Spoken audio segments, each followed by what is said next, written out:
Meron po sa ating mga farmers nagtatanong ukol po doon sa kalamansi ni Sir Jimmy. At yun sinamahan po natin sa pagtatanim, pati na rin po doon sa yung pagpayo po sa ating mga pag-aalaga. Kaya yung pong kanyang kalamansi mga farmers ay halos kasing edad po noong kalamansi po ni nanay doon sa kanilang harapan. Nauna lang po siguro ng kaunting buwan, pero hindi rin po sila nagkakalayo. Ngayon, kamusta na po kaya yung kalamansi ni Kuya Jimmy Speak? Kamusta na po kaya si Sir Jimmy? Matagal na po kasi tayong hindi po nakakapunta po sa kanya.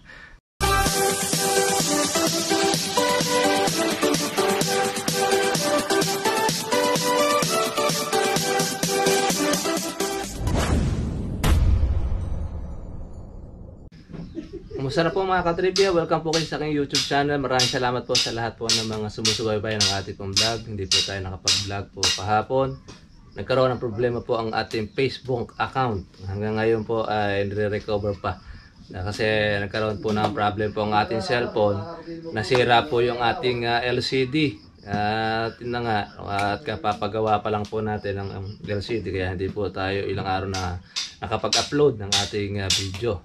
Siyempre yung ating pong account sa Messenger, pati na rin po sa Facebook ay nire-recover pa hanggang ngayon. Kaya pasensya na po doon sa ating pong mga farmers po na nag-aabang po ng ating pong upload. Wala po tayong upload po kahapon. Pero ngayon po mga katribya, magpapasa rin po tayo ngayon ng ating upload para po at least makita rin po ninyo yung paraan po ng ating pag-aalaga.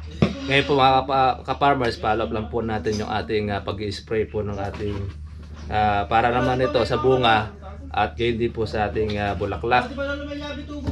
Meron pa tayo isa po kasing lugar na di pa tayo natapos na nakaraan. Tatapusin na rin po natin. Sa likod ng pinto.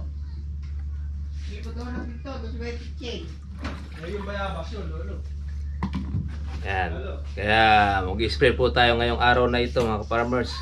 Tinapos lang po natin yung dalawa. At ngayon isang spray lang naman po yung ating pong gagawin, isang karga. Doon na po tayo pupunta doon sa tabing ilog para po yung ating kalamansi ay ma-follow up yung ating isang spray.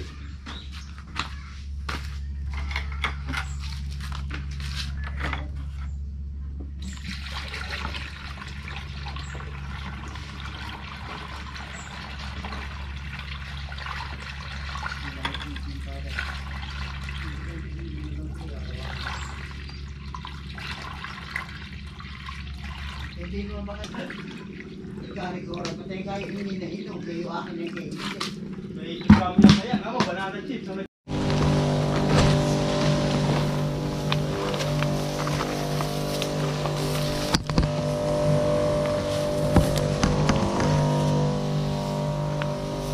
Spray na tayo mga katribya.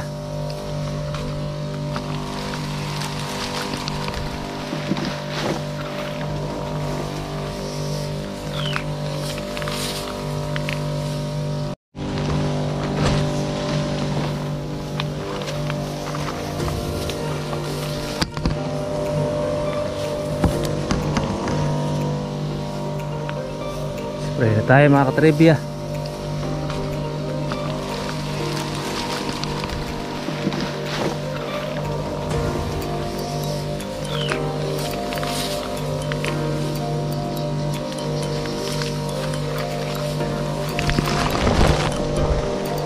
Wala po ito mga ka-farmers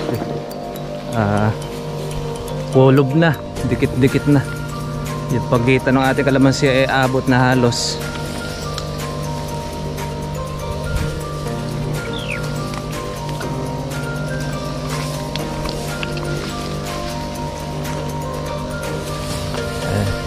meron tayong mga baging. Isang tuyo tayong aalisin.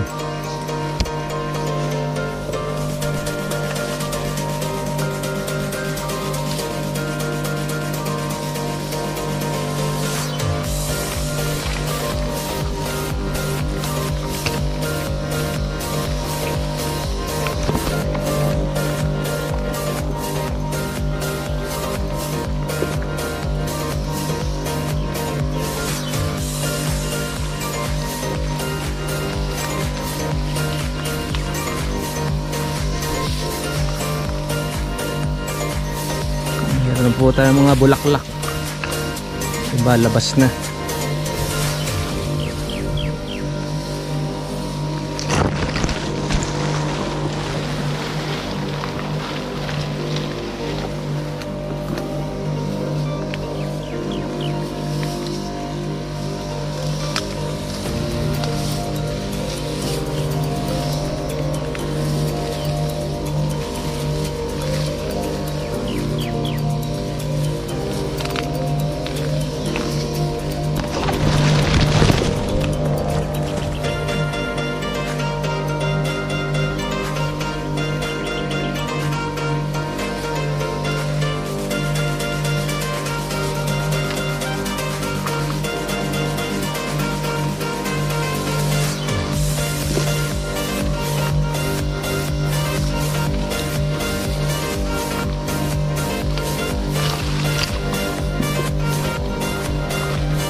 Malalaki na.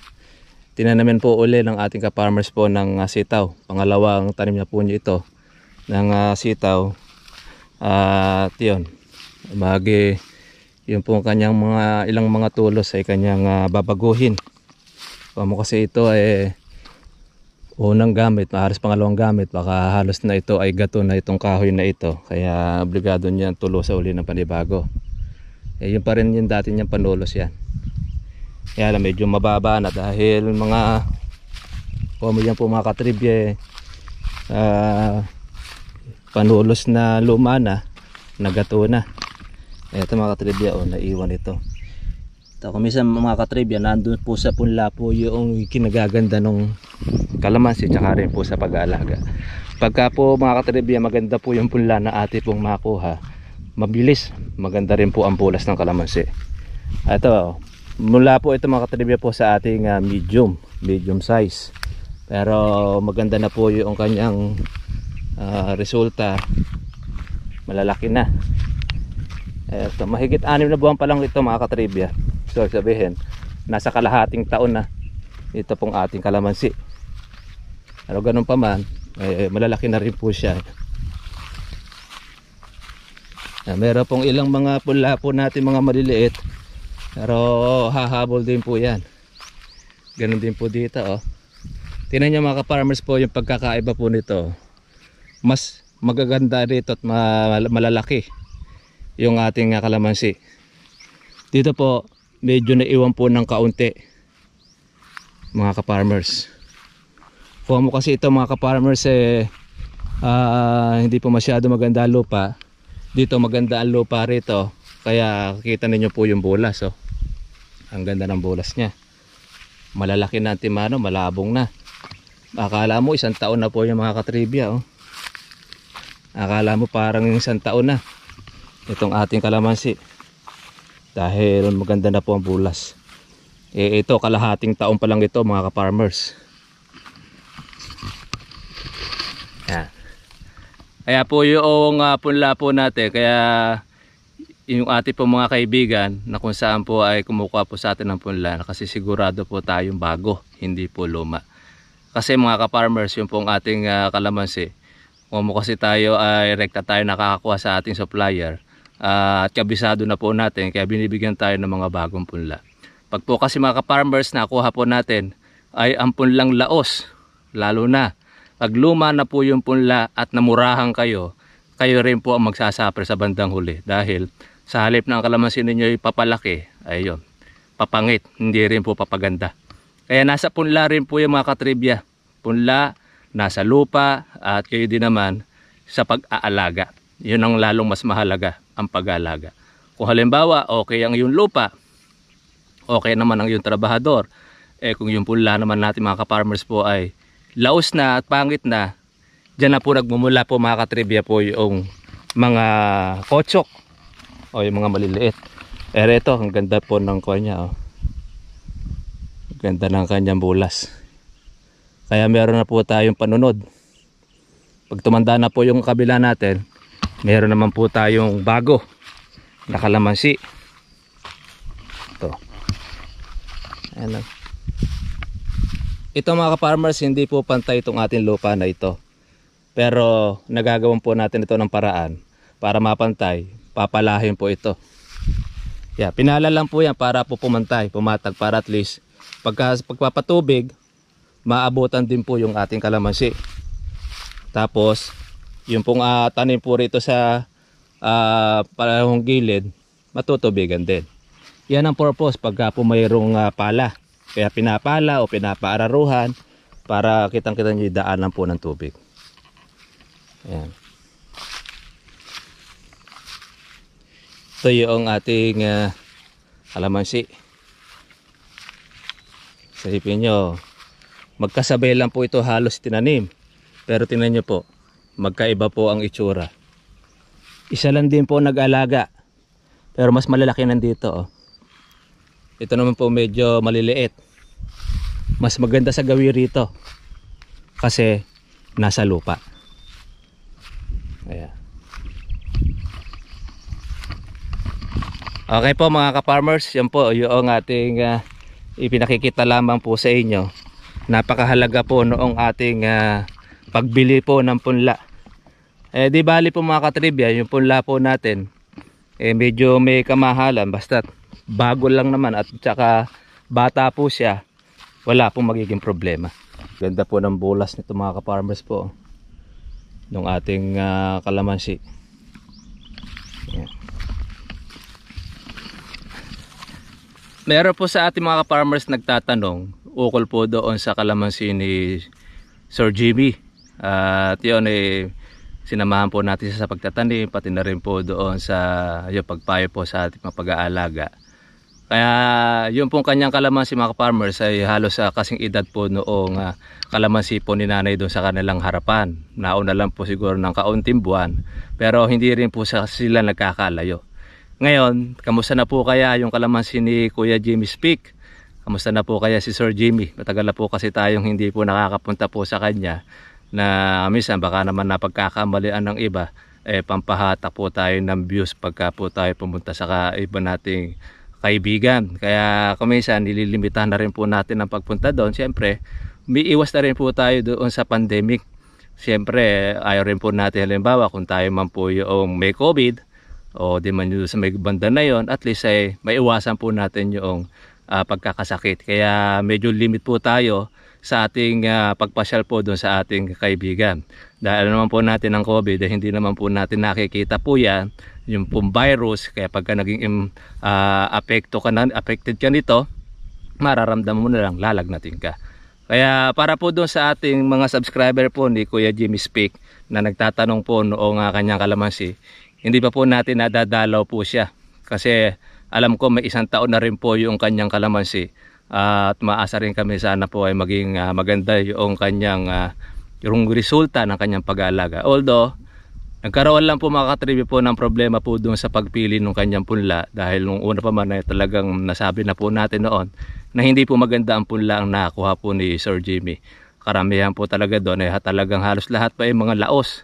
Ngayon yung po mga bagong punla na kung saan ay nabili niya, alam ko yun po ngayon na bumubulas. Una pa, ako mo kasi nagkasunod-sunod na rin po yung pag-ulan. Yung pong kalamansi ni Sir Jimmy, medyo mababa po yung nahakutan po ng lupa. Kasi yung pong lupa po niya, hindi na po yung kagaya po nung dati po na talagang yung dating lupa niya na medyo mataas.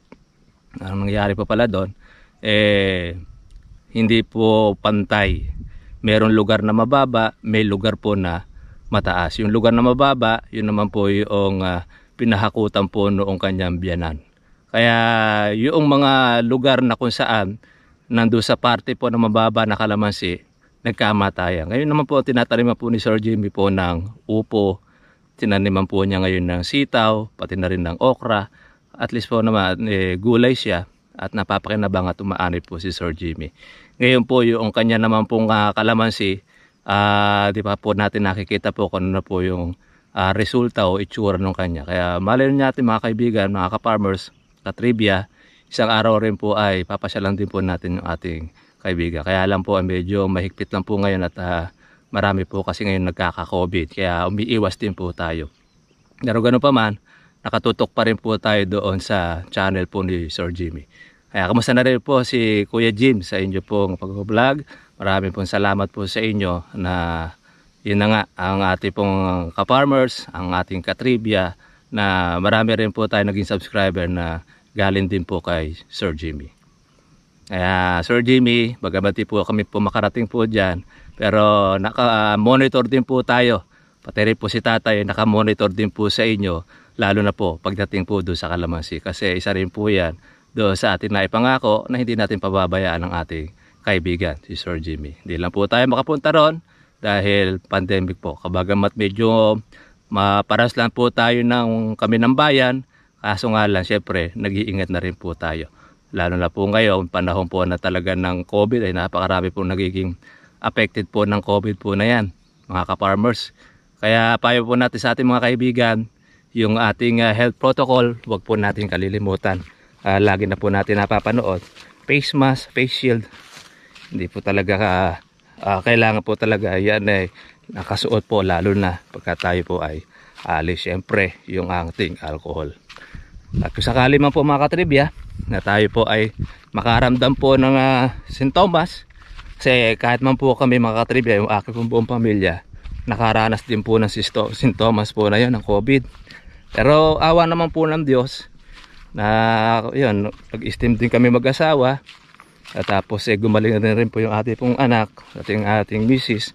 Ayun, yun niya, naresetahan din po siya ng doktor. Awa po ng Diyos, okay na, naka-recover na rin po kami. Kaya yun po, malaki po na itutulong po ng steam. Siyempre, hindi po dapat na mawala rin yung ating pagtatanong din po sa mga doktor, para naman malapatan din naman yung ating mga sakit. Ayan o, ganda na po nito ang bulas ng ating kalamansi. Kaya mga ka-farmers, mga ka-trivia, sulit na rin po yung ating pag-aalaga. Bagamat hindi po ako nag-alaga nito, pero yung ating ka-partner naman ang siyang nag-aalaga niya, dahil sa kanya naman po itong pagitan. Sitaw po ulit ang kanilang itinanim. 3 araw po niya itinanim ito, kaya hindi pa po lumalabas po yung pinakakuan niya, tubo nung sitaw. Yan. Update lang po natin mga katribya, kamusta lang po natin si Sir James Peak sa araw. Pagka okay, ay papasya lang po natin ang ating kaibigan para una siya po makamusta at pati na rin po yung kanyang kalamansi. Kaya maraming salamat po sa lahat po din mga subscriber po ni Sir Jimmy na patuloy na sumusuporta. Ako rin po din ay patuloy rin po tayo na sa ating pong kaibigan na nakatutok. Ano, farmers po yung bulaklak oh. May parte po na marami pong bulaklak ang kalamansi po natin. Ayan o, dahil itong bulaklak. Ayan o, yung sinasabi po natin na mayroon sumisira sa bulaklak. Di pa siya nakakabuka pero meron na po siyang kalaban. Kaya pagka nag-aaraw, sinisingitan po natin ng pag-i-spray. Dahil sa mga kalaban natin na ito na mga insekto. Ayan, kalaban din po natin itong mga damo. Kaya mag-i-spray rin po tayo ng pamadedamo. Ang gandahan naman dito mga ka-farmers, lumalabas na po yung iba po natin mga bulaklak. Kahit na meron po siyang mga bunga, may mga bulaklak po tayo nakikita. Kaya kailangan pa pala natin ito sprayin pa. Kaya pag i-spray pa po natin ito, to follow up uli. Kasi sayang yung mga bulaklak na ito, yan po yung mga merong presyo mga ka-farmers. Itong mga bunga na ito, sacrifice po yan. Kumbaga ito, para lang po sa bawi ng upa, mamimitas, pati na rin po sa gastos. Kasi sa tagulan, hindi po natin maialis yan. Kusa po talaga mamumunga yan. Mga ka-farmers, bunga po kasi ng panahon. Kaya pinakamaganda po dyan, pagka yan ay napalaki natin na husto, mayroong buyer, papipitas na po natin para palitan po uli ng bulaklak. Pero ganun pa man, mayroon pa rin po mga lumalabas po na bulaklak sa ating pong kalamansi. Isa rin po yun, bunga rin po yan ng ating pong pag-spray rin po ng foliar. Bumibilis po yung paglabas ng kanyang bulaklak. At syempre pati rin po yung kalamansi, mabilis din po ang kanyang paglaki, kaya madali rin po ang pagpitas. Although na marami na rin pong kasabayan ng kalamansi po natin mga ka-farmers. Kaya yun, kung marami tayong kakumpetensya, kaya mababa ang habon na lang po natin, mapalitan po ng bunga, mapalitan ng bulaklak yung kalamansi natin. Para ngayon po ay naglilinis lang po tayo ng ating kalamansi. Kaya po tayo nag-i-spray ng panaka-naka para doon po sa mga maninira. So paano po mga ka-farmers, hanggang dito na lang po muna ang ating pong vlog po ngayong araw na ito. Maraming salamat po sa ating mga bagong subscriber. Huwag po kayong magsasawa na tumutok po sa ating channel. Kaya po meron po tayo nalaman na mabuti at lalo na halimbawa sa pag-aalaga ng kalamansi, share po namin sa inyo para hindi lang po ako masaya, kundi bagkus pati rin kayo ay masaya, para all tayo lahat masaya pagka tayo kumikita sa kalamansi. So ano mga ka-farmers, hanggang dito na lang. At gaya po ng dati, ako po si Kuya Berhel Bunag. Lagi po natin tatandaan, karunungan at ang kaalaman, may katumbas sa kayamanan. Thank you for watching. God bless all. Take care. Ikatalag po tayo lahat sa pandemic. Bye bye. God bless all. Mga ka-farmers, kain muna po tayo ng ating pananghalian, ng ating pong special na ulam po ngayon na masarap. Siyempre, yan, shoutout mo naman natin yung ating bunso, Bembe. Ito, isang masarap po natin na ginisang ampalaya, with sardines. Siyempre, kaya po natin masustansya po ang ating sardinas sa pamamagitan ng ating ginisang ampalaya. Sarap. Meron rin po tayo siyempre ang ating daing na tilapia maliit. Ayan, sarap niya. Ayan, nakain na po yung ating baby. Hi mo daw si Papa. Oh, hi da, hi. Papa! Puno-puno yung bibig mo ah. O, paano po mga ka-farmers, kain muna po tayo ng ating masarap po na pananghalian. Ayan. Tayo ka tayo. Ito na ba ulam ha? Ayun, sige, kumuha ka na makanin. Kain na po muna tayo ng ating isang masarap lutong probinsya. Ayan, ulam ng probinsya. Ito ang ating ampalaya. Ipit mo na yan. Ayan, masarap po. Ipit mo na dali. Ayan. Ito ay ayuda pa rin ito, itong sardinas. Kaya masustansya po ang ating pagkain ngayon. Tara, kain muna po tayo mga farmers. Masarap ba? Masarap? Ayan, nauntog ang baba. Masarap. Masarap? daw. Masarap. Oo? Nauntog? Masarap. Masarap ba yung ipit mo? Sarap pala eh.